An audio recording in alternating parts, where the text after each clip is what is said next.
Baik, Assalamualaikum warahmatullahi wabarakatuh. Halo Dunsana Info Sumber, bertemu lagi dengan Febri di Peta Isu. Dunsana Info Sumber, pendidikan terus mengalami perubahan seiring perkembangan zaman dan teknologi. Kini SMA 8 Padang membuka program pembelajaran jarak jauh atau PJJ, sebuah langkah yang dinilai menjadi peluang baru dalam memperluas akses pendidikan. Namun di sisi lain, muncul berbagai pertanyaan mengenai efektivitas pembelajaran, kesiapan siswa, kualitas pendidikan, hingga tantangan pengawasan dan interaksi belajar. Apakah PJJ benar-benar menjadi solusi pendidikan masa kini? Atau justru menghadirkan tantangan baru bagi sekolah, siswa, dan orang tua? Baik, dengan itu telah hadir bersama kami Kepala Sekolah SMA Negeri 8 Padang, Bapak Berry Devanta. Selamat siang, Pak. Selamat siang. Terima kasih sudah hadir di Peta Isu, Sama-sama. Pak. Kemudian juga sudah hadir bersama kami seorang pakar teknologi pendidikan dari Universitas Negeri Padang, yaitu Bapak Dr. Nofri Hendri.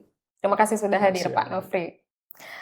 Sebelumnya kami juga mengundang Dinas Pendidikan Sumbar, namun sayangnya tidak dapat hadir dalam kesempatan ini. Tapi tidak menyurutkan kita untuk membahas peta isu mengenai PJJ ini ya Bapak.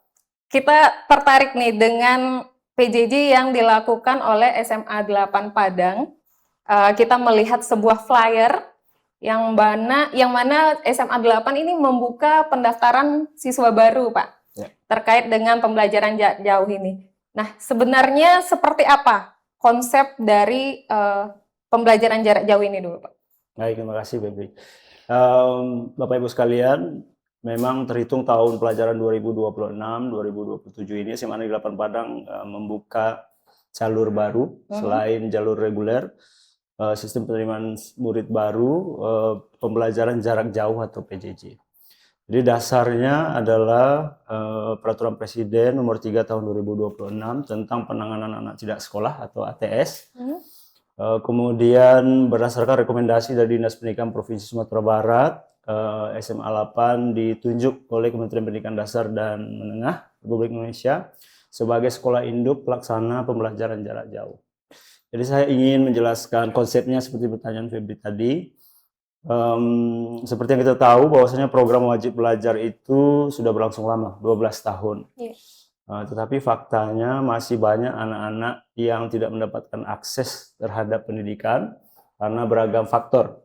Mulai dari alasan ekonomi, kemudian alasan geografi, kemudian alasan memang minat belajar yang tidak mau sekolah gitu ya. Nah, atas dasar itu pemerintah Republik Indonesia mencoba menghadirkan solusi alternatif dengan menunjuk sekolah formal sebagai akselerator menurunnya angka anak tidak sekolah. Nah, menariknya data anak tidak sekolah di Indonesia itu lumayan banyak. Itu lebih kurang 4 juta di seluruh Indonesia itu anak tidak sekolah atau ATS. Dari angka tersebut, lebih dari 1,1 jutanya adalah anak tidak sekolah usia 16 sampai 18 tahun. Cukup banyak. Nah, kalau kita bedah lebih jauh data 1,1 juta jiwa anak yang tidak sekolah tersebut, lebih dari 50%-nya adalah anak-anak yang memang dari awal tidak pernah bersekolah. Artinya dia tidak pernah mengecap pendidikan gitu, karena alasan yang macam-macam tadi. Kemudian hampir 30%-nya atau sekitar 29,9% adalah anak yang tamat tetapi tidak melanjutkan. Tamat SMP tetapi tidak melanjutkan. Tidak melanjutkan sekolah menengah atas. Betul, dari SMP dia tamat tapi tidak lanjut ke sekolah menengah atas. Kemudian ada sekitar 19% yang drop out dari sekolah menengah atas, kemudian dia tidak melanjutkan lagi. Nah, dari data tersebut, yang menjadi sasaran PJJ SMA 8 Padang adalah anak yang tamat SMP tetapi tidak melanjutkan.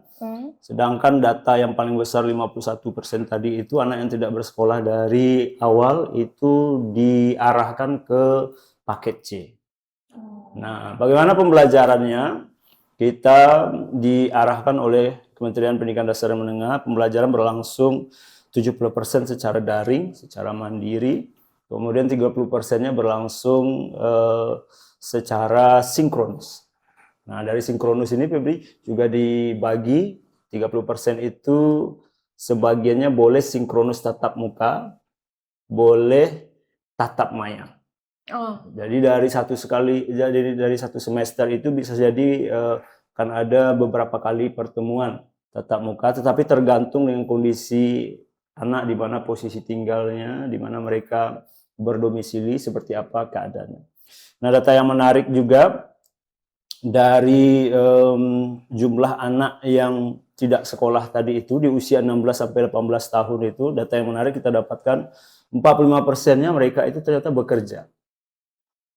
Jadi tamat SMP mereka tidak lagi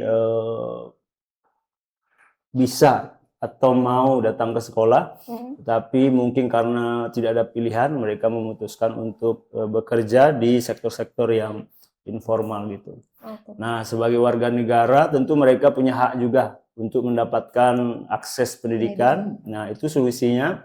Dan SMA 8 Padang di Sumatera Barat ditunjuk sebagai sekolah induk pelaksana pembelajaran jarak jauh itu, dengan harapan nanti angka anak tidak sekolah di Sumatera Barat menurun, anak-anak tersebut bisa kembali ke sekolah dan mau sekolah melalui moda pembelajaran jarak jauh. Oke. Tadi Bapak bilang bahwa SMA 8 ditunjuk menjadi pelaksana dari PJJ ini. Apa yang membuat SMA 8 menjadi sekolah yang ditunjuk? Mungkin satu-satunya apakah di Sumatera Barat? Di Sumatera Barat SMA 8 yang ditunjuk sebagai salah satunya sekolah induk pelaksana pembelajaran jarak jauh atas rekomendasi Dinas Pendidikan Provinsi Sumatera Barat. Jadi sebenarnya melalui petunjuk teknis yang dikeluarkan oleh Dirjen Pendidikan Vokasi dan Pendidikan Khusus, Pendidikan Layanan Khusus Kementerian Pendidikan Dasar Menengah, dijelaskan di situ seperti apa kriteria sekolah yang bisa ditunjuk sebagai sekolah induk. Nah, menurut Dinas Pendidikan, SMA 8 yang paling siap untuk menjalankan tugas sebagai sekolah induk pelaksana pembelajaran jarak jauh ini, karena SMA 8 Padang beberapa tahun terakhir adalah kandidat sekolah rujukan Google, jadi sudah terbiasa menyelenggarakan pendidikan berbasis teknologi, di mana core dari pelaksanaan PJJ adalah integrasi teknologi, kemudian gabungan dengan pedagogi gitu. Jadi karena atas dasar itu, makanya SMA 8 ditunjuk sebagai sekolah induk penyelenggara PJJ. Apakah sebelumnya beberapa sekolah mengajukan diri begitu Pak? Kemudian ada seleksi atau memang langsung penunjukan langsung begitu kepada SMA 8? Sepengalaman kami, Dinas Pendidikan langsung merekomendasikan SMA 8 karena sudah memiliki data. Dinas Pendidikan pasti memiliki data peta sekolah, sekolah mana yang fokusnya di sini, fokusnya di situ. Karena data itu sudah ada di Dinas Pendidikan Provinsi Sumatera Barat, maka ketika Kementerian Pendidikan Dasar Menengah minta data, bapak-bapak di Dinas Pendidikan Provinsi tinggal merekomendasikan saja. Artinya Bapak ketika ditunjuk sudah menyatakan siap begitu Pak? Ya, sebagai ASN dan unit kerja dari Dinas Pendidikan Provinsi, tentu kita siap dengan penugasan yang diberikan oleh Dinas Pendidikan. Oke, siap. Kita nanti akan bahas lebih dalam dengan PJJ, tapi minta pandangan dulu dari Pak Nofri, Pak. Melihat SMA 8 sekarang melakukan pendaftaran siswa baru untuk pembelajaran jarak jauh ini, bagaimana menurut Bapak melihat fenomena ataupun peningkatan barangkali dalam dunia pendidikan saat ini? Terima kasih Bu, Pak. Ya. Sebetulnya tadi pemaparan tentang dasar atau latar belakang kenapa BJJ ini diadakan khususnya di SMA 8, sebetulnya itu suatu hal yang boleh kita katakan prestasi ya. Kan tema kita adalah peluang dan tantangan. Yep. Kapan dia disebut peluang? Tentu ini kita lihat dulu apakah dari sisi infrastrukturnya sudah mendukung, kemudian dari sisi kesiapan sekolah, kesiapan guru, kesiapan murid, atau mungkin dukungan dari stakeholder, termasuk dalam hal ini adalah orang tua. Karena bagaimanapun dalam sistem BJJ itu keterlibatan semua stakeholder itu akan sangat dibutuhkan. Dan yang paling penting adalah kita juga melihat tantangan ke depan juga, di samping ada peluang. Peluangnya mungkin pertama kita bisa melihat dari sisi tentu nanti terutama dari sisi SDM-nya akan terjadi peningkatan literasi teknologi. Yang kedua bisa jadi ini pembelajaran menjadi lebih fleksibel. Dan tidak kalah pentingnya, walaupun memang mengukur kedisiplinan itu sangat susah, mengukur kejujuran itu sangat susah, tapi dengan adanya PJJ itu sangat memungkinkan itu bisa terjadi. Kan kita ketahui bahwa ranah pendidikan itu ada tiga. Ada ranah kognisi, afeksi, dan psikomotor. Apa itu, Mungkin kognisi itu hubungannya dengan pengetahuan. Nah, untuk mengukur kemampuan dari sisi pengetahuan itu mungkin bisa saja gitu. Tapi yang menjadi tantangannya itu di ranah yang kedua, yaitu ranah afeksi dan psikomotor.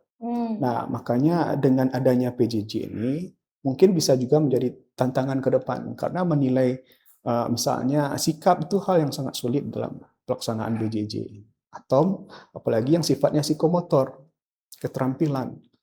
Nah, hasil pengalaman yang kita peroleh misalnya dari saya kan background-nya di UNP nih. Kami melaksanakan PJJ ini sudah lebih kurang mulai dari tahun 2010. Sekarang sudah 2026 ya, berarti lebih kurang ada berapa tahun itu. Artinya dari pengalaman yang sudah kami lakukan itu memang awal-awalnya itu ada kendala ya, bukan hanya dari sisi teknis tapi juga dari kendala, terutama SDM gitu. Kemudian mengukur kemampuan tadi itu menjadi tantangan besar bagi kita gitu. Nah, kalau kita lihat pula dari sisi pengalaman yang lain misalnya, kita juga bisa banyak belajar dari sisi yang lain misalnya tantangannya dari sisi mengukur nanti bagaimana proses dan penilaiannya. Karena bagaimanapun untuk melihat hasil pembelajaran ketika PJJ ini diterapkan memerlukan sebuah standar khusus ya, standar katakanlah ada SOP-nya, misalnya apakah ada penjaminan mutu untuk pembelajaran PJJ ini. Itu sangat diperlukan. Nah, misalnya dari sisi pengalaman yang sudah kita laksanakan itu, memang untuk monitoring dan evaluasi untuk pembelajaran daring misalnya dengan menggunakan e-learning atau PJJ ini, kita punya. Tapi mengukur secara mendalam, lebih dalam lagi gitu ya, itu memang dibutuhkan kehati-hatian begitu. Ya, karena ini berhubungan dengan tadi bisa jadi laporan yang yang disiapkan itu bagus, tetapi pada kenyataannya tidak. Nah, itu menjadi tantangan untuk PJJ ini begitu. Apalagi kalau kita bicara soal kesiapan guru dan siswa. Gurunya harus adaptif dengan teknologi, siswanya pun juga harus adaptif. Boleh jadi misalnya infrastrukturnya cukup, tapi kesiapan SDM-nya untuk menggunakan misalnya sistem ini masih sangat minim. Nah, sehingga apa? Ada sesuatu yang tidak sinergi antara guru dan siswa. Karena bagaimanapun interaksi antara guru dan siswa dipastikan itu harus tetap ada walaupun sistemnya PJJ. Nah, kemudian bicara soal regulasi juga. Sebetulnya regulasi untuk penerapan PJJ ini sudah ada. Tadi sudah dibahas oleh Pak Beri bahwa dasarnya tadi ada untuk SMA 8 ya, dan untuk pendidikan di sekolah gitu ya. Nah, kalau kita lihat dasar utamanya itu jelas ada dalam Undang-Undang Sistem Pendidikan Nasional Nomor 20 Tahun 2003. Di situ dalam pasal 31 secara spesifik itu jelas kenapa PJJ itu sangat diperlukan, karena PJJ itu pastinya dalam pasal 31 itu bisa dilaksanakan di semua jenis jenjang dan level pendidikan. Kemudian apa tujuan PJJ itu? Di dalam pasal 31 Undang-Undang Nomor 20 Tahun 2003 itu dijelaskan bahwa sebetulnya PJJ itu kan tujuannya tidak lain adalah memberikan kesempatan belajar bagi komunitas rakyat Indonesia yang tidak memperoleh hak belajar di sekolah formal atau sekolah dengan tatap muka, sistem tatap muka. Nah, sehingga diberikanlah ruang, diberikanlah wadah agar mereka bisa belajar. Kemudian kalau kita lihat secara spesifik lagi itu ada dalam Permendikbud nomor 109 tahun 2013. Di situ mengatur secara teknis tentang bagaimana sistem PJJ itu, terutama di perguruan tinggi ya. Mulai dari definisi PJJ itu apa, kemudian apa tujuan PJJ itu, sistem pembelajarannya seperti apa, kemudian bagaimana hak dan kewajiban peserta, ya misalnya guru dan siswa di dalam PJJ itu, termasuk asesmen atau mungkin konten apa yang akan ada di PJJ itu sendiri. Nah, itu bisa menjadi pertimbangan. Jadi kembali kepada tadi, bisa jadi dia menjadi peluang, atau bisa jadi menjadi tantangan gitu. Nah, tapi kita harus melihat dari beberapa komponen tadi. Apakah sekolah itu mempunyai kesiapan dari sisi infrastruktur, kemudian yang kedua kesiapan sekolah, guru dan peserta didiknya, siswanya. Tidak kalah penting tentunya adalah komponen-komponen pendukungnya lain. Misalnya, apakah sudah cukup fasilitas-fasilitas pendukung misalnya media pembelajaran yang ada di sekolah itu gitu. Oke. Nah, itu. Oke, menarik sekali dari Pak Nofri. Pak Beri ini gimana? Kalau yang disampaikan Pak Nofri sih lebih banyak tantangannya sepertinya daripada peluangnya, karena peluangnya sudah pasti. Pasti. Tapi tantangannya ini rentetannya akan panjang. Salah satunya adalah mutu dari pendidikan itu sendiri, kemudian juga kesiapan dari SDM. Bagaimana Pak Beri menghadapi tantangan tersebut? Iya, jadi tergantung sudut pandang kita sebenarnya ya. Jadi yang jelas ini adalah program baru, pasti ada tantangan yang akan dihadapi untuk menerapkan sesuatu yang baru. Tantangan yang pertamanya tentu kita menunjuk atau menugaskan guru yang cakap atau sudah siap untuk melaksanakan pembelajaran jarak jauh ini. Cakap dari segi mereka punya pengalaman, kemudian dari segi sikapnya dia siap mendapatkan tantangan baru untuk mengajar dengan pendekatan yang relatif berbeda dari mengajar formal.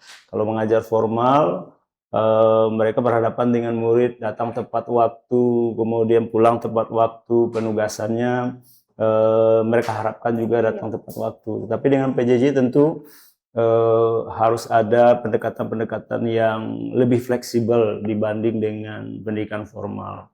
Nah, kami selaku pimpinan di sekolah melihat tantangan terbesarnya justru meyakinkan para guru yang akan ditugaskan agar punya pendekatan yang fleksibel tadi. Sehingga tidak khusus untuk PJJ tidak pakai kacamata pendekatan yang mereka biasa pakai untuk siswa dalam pendidikan yang reguler. Nah, soal kecakapan mereka dalam menggunakan teknologi ini pasti akan menjadi tantangan. Tetapi kita di SMA 8 sudah hampir setahun melakukan digitalisasi pembelajaran melalui kelas digital yang ekosistem belajarnya nanti akan mirip dengan PJJ yang akan kita terapkan ini. Jadi kita menggunakan LMS yang sudah tersedia, yang biasa kita pakai juga di sekolah selama hampir setahun ini. Jadi dari segi kebiasaan untuk menggunakan itu, guru-guru di SMA 8 sudah setahun ini menggunakan itu. Artinya sebelum PJJ ini dimulai mereka sudah terbiasa menggunakan LMS itu. Tantangan terbesar yang disampaikan Pak Dokter tadi adalah bagaimana menjaga mutu yang menurut kami tidak hanya tantangan PJJ saja, tetapi setiap pembelajaran online mungkin akan menemukan tantangan tersebut ya. Tantangannya macam-macam, bisa interaksi, kemudian bagaimana kita menjaga kualitas dari interaksi tersebut. Kadang-kadang interaksi sudah ada tetapi belum tentu juga ada pembelajaran di situ. Nah, pekerjaan besar kita tentu nanti dengan pendampingan dari Universitas Negeri Padang juga ya, Pak Dokter ya. Kita minta bantu untuk didampingi, dikuatkan, dibimbing agar fleksibilitasnya dapat, tetapi mutunya tidak hilang. Gitu. Oke. Tapi kan target dari PJJ ini adalah anak tidak sekolah tadi ya Pak ya. Yang mana anak tidak sekolah tadi berbagai faktor, ada yang di DO, ada yang putus sekolah setelah SMP.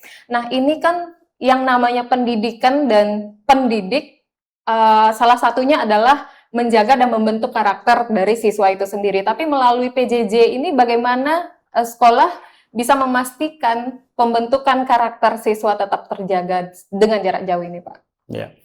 Jadi sekali lagi di pembelajaran jarak jauh kita menggunakan pendekatan yang lebih fleksibel dibanding dengan pembelajaran reguler biasa. Gitu. Jadi fleksibilitas itu yang pertama mulai dari soal waktu. Jadi kalau di sekolah reguler masuk jam 7 pulang jam 4, kalau di PJJ tentu fleksibel. Bisa saja pagi mereka bekerja dulu, kemudian mungkin baru punya kesempatan membaca modul di malam hari misalnya, itu boleh dilakukan. Jadi fleksibilitas dari segi soal waktu. Soal bagaimana penguatan karakter, kemudian pembentukan pencapaian tujuan pembelajaran, kita sebenarnya disediakan modul pembelajaran oleh Kementerian Pendidikan Dasar Menengah khusus untuk program PJJ ini, dan ini sudah diuji cobakan selama lebih kurang setahun. Dan selama uji terap tersebut nampak hasil-hasil yang positif oleh Kementerian Pendidikan Dasar Menengah, makanya dilakukan secara lebih luas di 20 sekolah di seluruh Indonesia ini. Jadi dari modul itu disusun menggunakan prinsip-prinsip pembelajaran dengan harapan nanti aktivitas-aktivitas di modul itu dikerjakan oleh siswa PJJ dan mereka belajar sesuatu dari situ baik secara pengetahuan maupun sikapnya gitu. Tapi kan secara PJJ ini kan otomatis dari sisi monitoring terhadap siswa itu juga menjadi tantangan begitu kan ya Pak? Nah, bagaimana dari pihak sekolah sendiri memastikan si siswa ini mendapatkan hak dalam tanda kutip ya pendidikan yang layak yang memang harus mereka dapatkan itu terjaga? Apakah mereka juga akan mendapatkan contoh kalau misalnya siswa yang tatap muka itu kan mereka juga mendapatkan layanan guru BK contoh. Kemudian juga pembentukan karakter dari sisi kegiatan-kegiatan ekskul, kerohanian misalnya, kemudian kesenian. Tapi kalau dari jarak jauh, apakah mereka bagaimana mendapatkan hal yang semacam itu begitu Pak? Ya, jadi menarik. Jadi mereka akan dikelompokkan dalam satu kelas, ya. Taruhlah misalnya kelas 10E 11 misalnya. Kemudian mereka sama seperti kelas reguler, mereka akan punya wali kelas, mereka akan punya guru mata pelajaran, mereka akan punya guru BK, mereka juga akan punya guru wali, sama persis seperti pembelajaran di kelas reguler. Kemudian soal bagaimana mereka nanti beraktivitas misalnya, nanti bagaimana mereka praktikum di labor kimia misalnya gitu. Dan untuk pembelajaran jarak jauh itu yang kita sebut dengan fleksibilitas tadi. Jadi tidak mungkin nanti anak-anak dari luar kota Padang misalnya gitu ya akan melakukan datang ke Padang, mereka pagi bekerja, bagaimana mereka praktikumnya. Nah, praktikum itu bisa disiasati dengan di laboratorium digital misalnya, atau di laboratorium maya yang sekarang juga sering kita gunakan di kelas reguler. Jadi ada beberapa cara untuk mengantisipasi hal tersebut. Kemudian aktivitas-aktivitas ekstrakurikuler, kita akan lihat bagaimana kondisi siswanya. Kalau memungkinkan mereka datang misalnya ke sekolah atau sekolah mitra, karena kita juga punya sekolah mitra di 3 sekolah mitra, kita akan fasilitasi. Tapi jika tidak, maka kita akan rancang kegiatan lain yang mungkin akan mereka lakukan secara mandiri. Tergantung bagaimana kondisi siswa tersebut. Oke, artinya sekolah memastikan mereka mendapatkan hal yang sama begitu. Betul, ya Pak, dengan siswa-siswa tatap muka. Betul.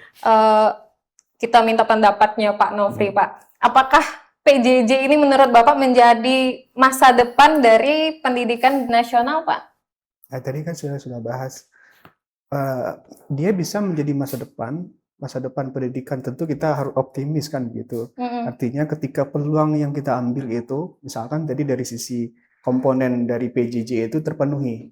Pertama dari sisi infrastrukturnya, kemudian dari sisi kesiapan sekolah, kesiapan guru sekolah, ataupun dukungan atau support sistem yang lainnya. Ya, kalau semuanya itu saling bersinergi seperti yang dijelaskan oleh Pak Beri tadi, saya yakin ini akan menjadi masa depan pendidikan. Karena kalau kita berkaca dari banyak, misalnya kan kita juga perlu menganalisis dari banyak negara lain yang juga sudah menerapkan ini, seperti yang sudah dilaksanakan oleh Amerika, Inggris. Inggris itu menjadi pelopor awal tuh sistem pendidikan jarak jauh, terutama dengan di Open University-nya. Itu pada waktu itu mereka sudah sangat yakin bahwa dengan sistem ini, dengan sistem PJJ, dengan pola yang sudah boleh dikatakan modern, membuat akses pendidikan, kesempatan belajar itu akan semakin tinggi. Tapi menurut Bapak, dengan keadaan siswa dan kita bilang anak muda Indonesia di usia 16 sampai dengan 18 tahun yang menjadi target sekolah PJJ ini, apakah siap untuk sistem PJJ itu sendiri? Makanya tadi diperlukan pendampingan, diperlukan pelatihan yang berkesinambungan, berkelanjutan. Karena untuk memantau pelaksanaan dari PJJ itu memerlukan monitoring, memerlukan evaluasi. Dan yang paling utama tentu, memang tadi benar disampaikan oleh Pak Beri, mengukur kedisiplinan, mengukur sikap itu hal yang sangat sulit. Tetapi dengan adanya menu, adanya dengan platform yang sudah ada di PJJ itu sendiri, seperti yang ada di Moodle, ada di Google Classroom atau platform lainnya, hal yang sifatnya mungkin kita tidak bisa lihat, misalkan tadi untuk praktek di laboratorium di laboratorium itu sudah ada laboratorium virtual. Kita bisa melaksanakan pembelajaran walaupun secara virtual dengan dukungan platform tools yang ada di platform itu. Misalkan yang dibuat oleh yang dikembangkan di model itu, kita punya beberapa fitur yang memungkinkan agar sesuatu yang kita khawatirkan tadi itu bisa diatasi. Misalnya ada video conference didukung dengan dukungan video conference di situ. Ada juga e-book, ada e-modul di situ. Jadi walaupun yang kita nilai itu adalah sifatnya sikap afeksi, tapi kita bisa pantau di situ. Misalnya memantau aktivitas anak di saat praktek. Sebetulnya dengan memanfaatkan fasilitas yang ada di platform itu, kita bisa pantau semuanya, bisa monitor semuanya. Nah, nanti tinggal mensinkronkan saja lagi. Apa yang ada di platform itu, kita bisa gunakan semuanya. Baik itu secara real time, streaming, ataupun recording gitu. Nah, jadi semua fitur yang ada di platform itu memungkinkan apa yang tidak bisa kita pantau ya, menurut asumsi kita itu mungkin tidak terjadi, bisa saja. Gitu. Jadi sebetulnya ini adalah masa depan yang sebetulnya masih punya peluang yang cukup besar untuk bisa berkembang.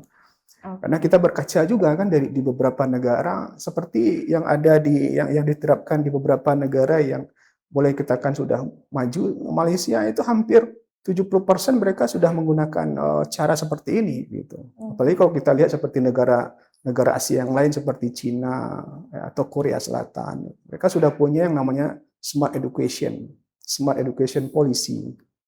Jadi saya pikir ini bisa menjadi masa depan yang cerah kalau kita optimis gitu. Jadi tidak ada yang tidak mungkin kalau kita yakin. Nah, sebetulnya kan ini boleh ditambahkan sedikit. Boleh. Kalau kita lihat, kebetulan kan ini kita melihat dari kacamata teknologi pendidikan gitu ya. Kalau kita lihat dari paradigma teknologi pendidikan, penggunaan teknologi dalam pendidikan itu kan ada 3. Pertama, kalau kita lihat pola yang lama itu masih konvensional, tradisional, ya kan? Guru dengan siswa. Jadi komunikasi yang terjadi itu hanya satu arah. Kemudian pola yang kedua dari paradigma teknologi dalam pendidikan itu adalah guru, siswa, dan media. Dan yang ketiga inilah paradigma yang ketiga ini yang dibutuhkan kesiapan dari semua kita. Gitu. Apa itu? Di masa depan itu media menjadi salah satu wadah yang paling sangat dipertimbangkan. Tapi bukan berarti peran guru di situ hilang. Guru tetap menjadi fasilitator utama di dalam pembelajaran. Betul. Jadi monitoring, pemantauan terhadap ranah-ranah tadi, kognisi, afeksi, dan psikomotor itu rasanya tidak ada yang hilang kalau kita menerapkan PJJ. Gitu. Oke, siap. Pak Berry, meskipun ini kalau disampaikan Pak Nofri adalah sebuah masa depan pendidikan, tapi bagaimana nih dari sekolah sendiri menjawab stigma dari orang tua maupun masyarakat umum bahwasanya pendidikan jarak jauh ini memang sudah memenuhi unsur-unsur pendidikan yang seharusnya. Salah satunya masyarakat ataupun orang tua sampai saat ini bahkan masih meyakini sekolah tatap muka saja mereka masih ada yang tidak puas dengan pendidikan dan pembelajaran yang dia dapat terhadap anaknya begitu. Terkadang anaknya tidak mencapai prestasi ataupun barangkali ilmu yang didapat juga tidak maksimal mereka terima. Tapi bagaimana dari Pak Berry meyakinkan nih stigma orang tua yang seperti ini? Ya, terima kasih. Sebelum ke situ, saya ingin jelaskan kembali bahwasanya anak tidak sekolah di Indonesia yang usia 16-18 tahun tadi itu, yang angkanya lebih dari 500.000. Tadi kan saya sampai ke 1,1 juta ya. Separuhnya adalah tidak pernah bersekolah, lebih dari 500.000 atau hampir setengah juta itu adalah anak-anak yang usia 16-18 yang lulus tapi tidak melanjutkan yang DO yang saya sebutkan tadi. Dari sekian banyak itu, lebih dari setengah juta itu penyebabnya macam-macam. Jadi bukan hanya karena mereka malas atau karena mereka nggak mau sekolah, tapi variabelnya banyak sekali. Ada yang karena bekerja tadi, hampir sebagian besarnya karena mereka bekerja, karena sekolahnya jauh, dan segala macam. Nah, oleh karena itu, pemerintah memberikan solusi. Bukan karena mereka nggak mau sekolah, tapi karena memang kondisi keadaan sekolahnya yang jauh. Nah, oleh karena itu negara hadir karena mereka bangsa Indonesia juga. Nah, soal bagaimana kualitas pembelajaran jarak jauh, seperti yang Pak Dokter sebutkan tadi, ini bukan barang baru sebenarnya. Ini sudah lama dikerjakan oleh orang lain, dan ilmu pengetahuan juga sudah berkembang sekali di seputar online learning ini. Dan prinsip-prinsip asesmen, evaluasi tetap berlaku di pembelajaran ini. Jadi kita di SMA 8 Padang mengajak anak-anak yang tidak sekolah ini, ayo kembali ke sekolah, ayo kita kembali ke pendidikan. Kalian nanti bisa selama 3 tahun belajar secara daring di SMA 8 Padang dan juga 30% synchronous study. Kalian akan dapat ijazah SMA 8 yang mungkin suatu saat akan berguna bagi Ananda sekalian. Dan kita di SMA 8 didampingi oleh banyak pihak nanti, apalagi oleh Dinas Pendidikan Provinsi dan juga Kementerian Pendidikan Dasar Menengah, tentu mempersiapkan ini dengan sangat baik. Mulai dari modul-modul sudah dipersiapkan, guru-guru terbaik juga sudah kita siapkan.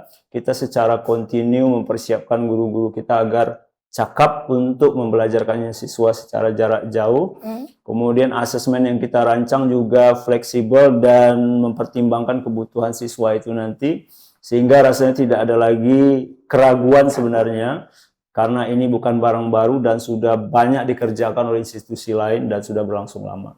Oke, untuk Sumbar sendiri Pak, adakah target-target wilayah yang menjadi sorotan dari SMA 8 Pak? Jadi SMA 8 Padang sebagai sekolah induk pelaksana PJJ itu kita disediakan database oleh Pusat Data dan Informasi Kementerian Pendidikan Dasar Menengah. Kita bahkan ada data by name, siapa anak-anak yang lulus tapi tidak melanjutkan, siapa anak-anak yang di drop out. Kita punya datanya. Tinggal nanti kita mengajak mau tidak kembali lagi ke sekolah, ke SMA 8 dan mendapatkan ijazah SMA 8 tanpa mengganggu pekerjaan mereka kalau mereka sedang bekerja, tanpa mengganggu ekonomi keluarga mereka. Gitu. Artinya berarti SMA 8 jemput bola? Kita jemput bola, termasuk kesempatan yang diberikan oleh Info Sumbar ini bagian dari usaha kita agar informasi ini sampai ke Bapak-Bapak Wali Nagari kita, Bapak Lurah, Bu Lurah kita, dimanapun di Sumatera Barat ini. Kita punya program ini, ayo ajak masyarakatnya, rakyatnya, warganya untuk kembali ke sekolah formal dengan harapan nanti mereka bisa lebih baik lagi ke depannya. Tapi dari data yang Bapak dapatkan, target wilayah prioritas atau jumlah yang menjadi target Bapak ada? Iya, data yang diberikan ke kita itu anak tidak sekolah usia 16-18 tahun terbanyak itu di Kota Padang.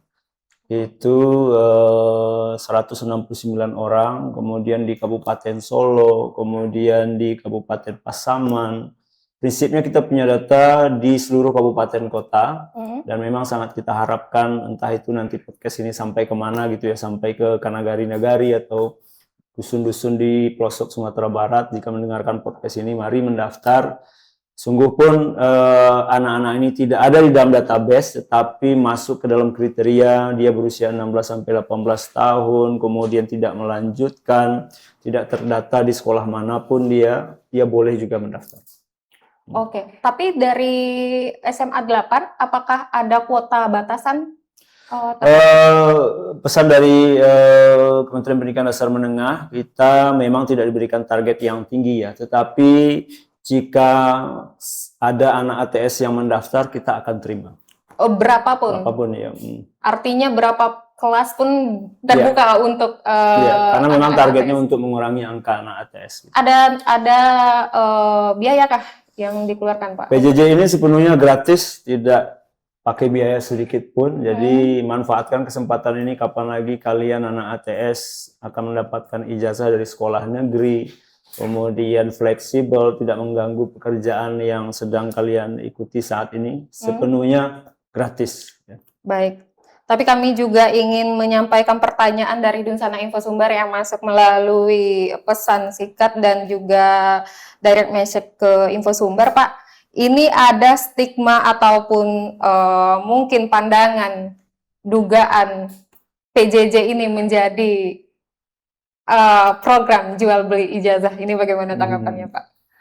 Ya, itu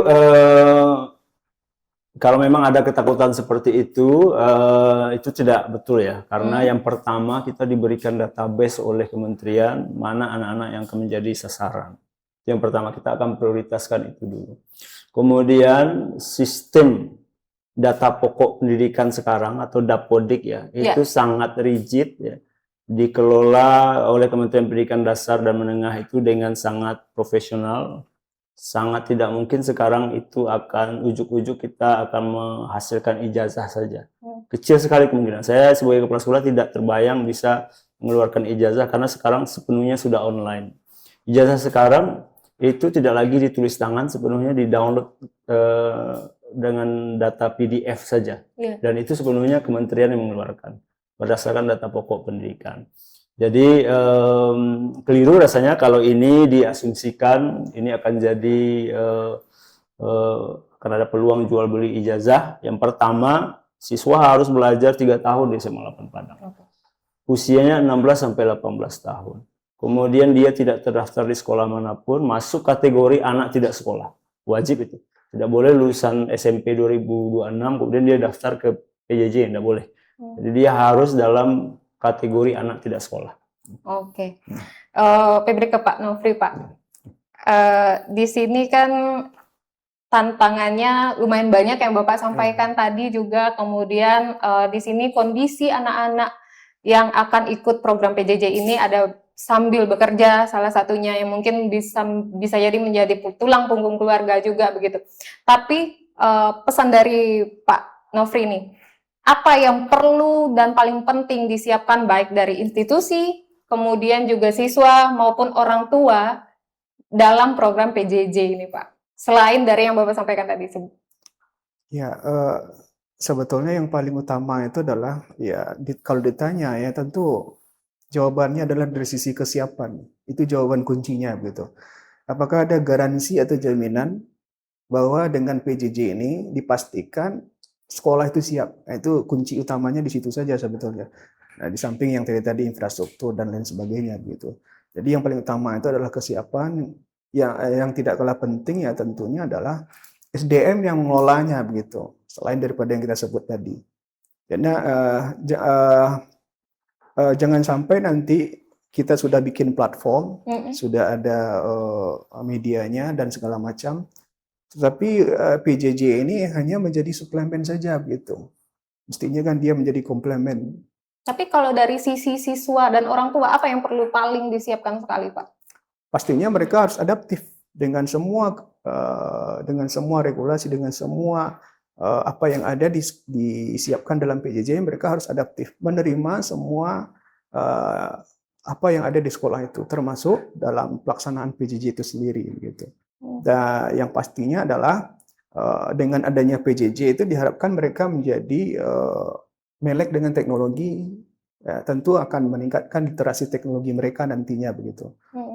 Nah, jadi saran kita ya memang kalau bisa memang ini tidak hanya sekadar menjadi suplemen, kalaupun ini nanti akan diterapkan, tapi betul-betul menjadi komplemen, ya kan? Nah, kalau kita berharap bagaimana hasilnya, tentu ini diperlukan waktu yang cukup juga, gitu. Karena kita tidak bisa melihat satu proses dan hasil itu dalam waktu yang singkat, gitu. Memerlukan proses yang berkesinambungan, gitu. Nah, seperti yang kami jelaskan tadi, dari sisi pengalaman ya, kita sudah melaksanakannya dari tahun 2010, gitu. Sampai hari ini itu kita masih berproses, ya. Jadi tidak bisa kita melihat hasilnya dalam waktu singkat. Apalagi dengan regulasi yang dibuat begitu. Pada awalnya kan dulu, apalagi di waktu COVID-19 itu hampir 100% itu semuanya daring. Full online, full online learning.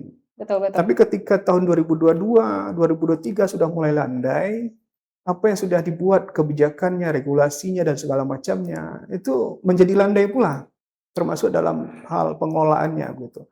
Tapi karena universitas atau perguruan atau pendidikan sudah mempunyai komitmen yang cukup tinggi, sehingga ini tetap berjalan sampai hari ini. Sampai hari ini tetap masih berjalan gitu.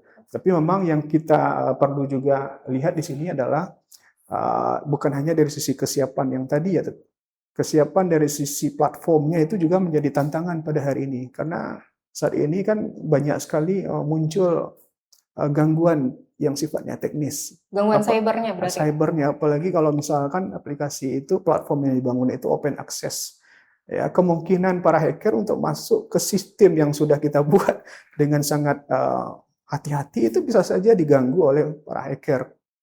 Oke. Nah, makanya untuk mengolah itu diperlukan security, tadi disebutkan oleh Pak Ben, Google itu security-nya lumayan tinggi begitu. Tapi kan kita juga perlu mempertimbangkan, karena kan pembelajaran jarak jauh itu kan kita sama halnya dengan pembelajaran biasa saja sebetulnya, pembelajaran yang kita laksanakan secara tatap muka. Tapi bagaimana supaya PJJ itu dibuat semenarik mungkin, supaya apa yang kita lihat di pembelajaran konvensional, itu diharapkan juga bisa terjadi di pembelajaran PJJ ini. Bahkan mungkin kita harapkan lebih daripada itu. Karena apa yang ada, apa yang tidak ada di pembelajaran konvensional, itu bisa dibuat di PJJ dengan segala fiturnya. Misalnya apa yang ada di Moodle, Google Classroom, atau Microsoft Teams, dan sebagainya begitu. Jadi saya pikir kita tidak usah khawatir dulu begitu.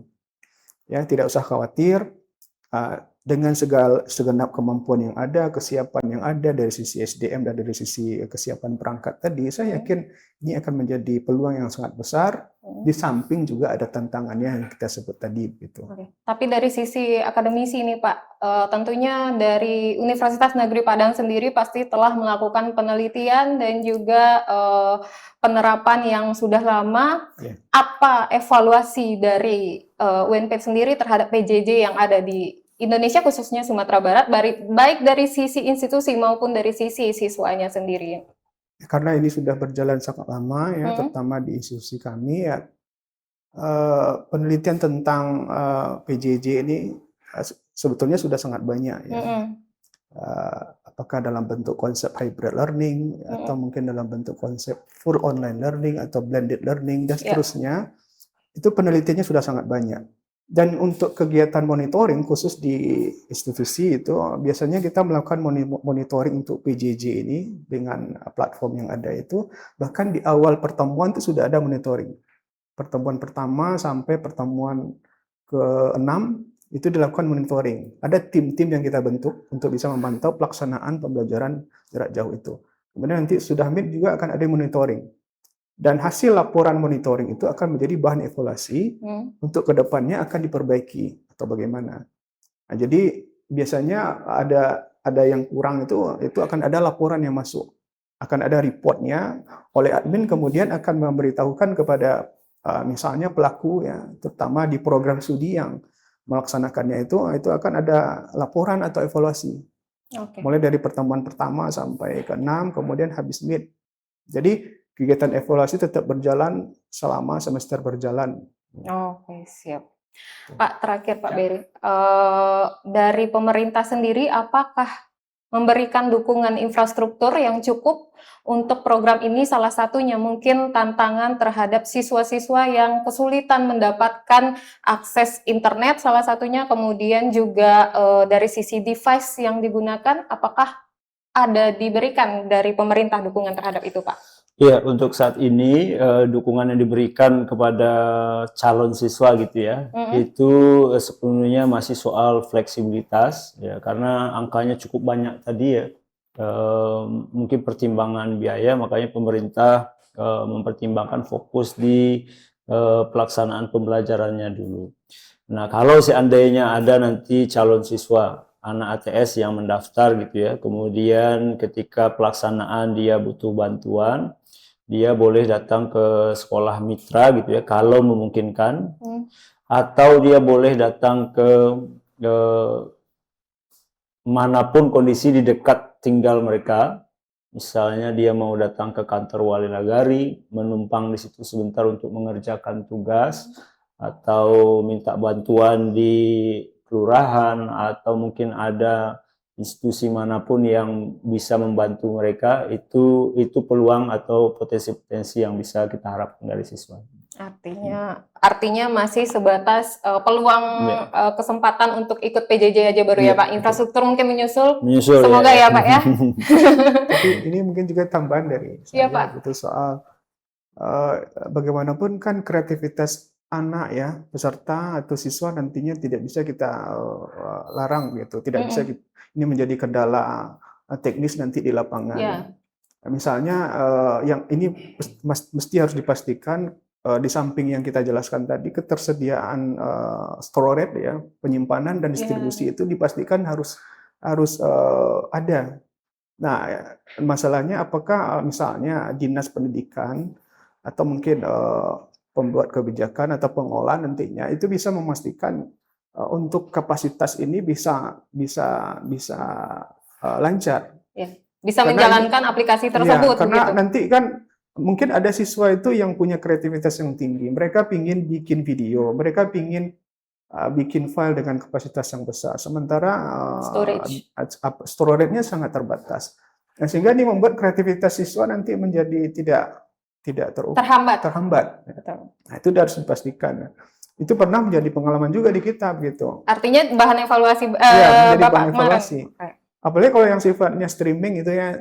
Nah, karena mereka itu kan bisa saja mereka diskusi itu dengan waktu yang lama, walaupun kita punya JP misalnya, tapi kan kreativitas mereka tidak bisa kita halangi gitu. Kadang terkendala paket data juga begitu ya Pak ya. Ya, nah, itu jadi waktu awal kami menggunakannya, menerapkannya itu karena terbatas dari sisi storage, sehingga mereka tidak bisa berkreasi gitu.